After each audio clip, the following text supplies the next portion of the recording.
دوستان عزیز سلام علیکم. امروز 29 اپریل 2026 قرار دارم در باغ ما دهه چهارباغی ناحیه ورزاب. همین درخت سیب رو که میبینید مایدهک است و 3 سال است و بسیار بسته است. این رو چیکار کردم در کار بینید 3-6 دونه بسته است. 1 2 لااقل 3 تاش رو میگیریم.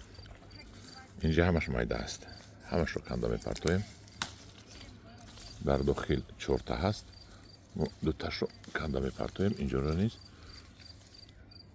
5 تا هست. ما از این 5 تا یک تاشو گرفتیم. 3 تاشو گرفتیم. 2 تاشو ماندیم تا اینکه سیب ما صفتا خوب شود. این سیب های مایده رو کنده میپرتویم از اون بینش. ببینید این سیب ها رو کنده میپرتویم. 2 تا میمونیم کفایه است. اینجا دم 2 تا میمونیم کفایه است. همه سیب های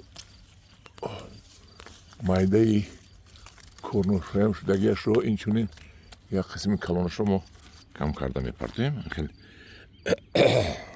زمینده ما سیب ها رو پرتوفتیم تو اینکه ما ببینید این 2 تا بایش که در کورنیس قوت میگیرن.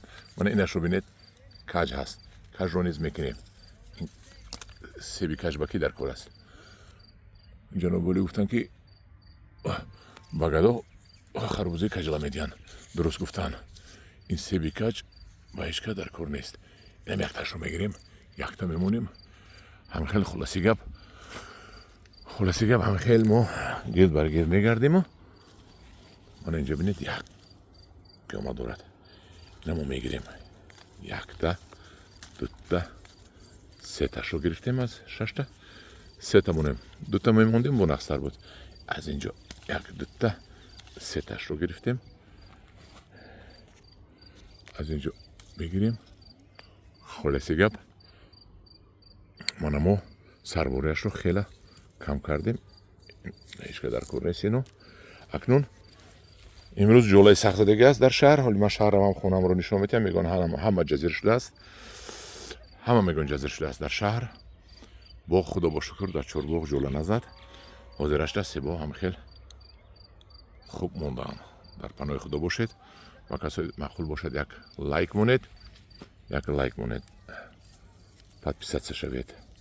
در پناه خدا باشید. خدا نگهبان شما باشد.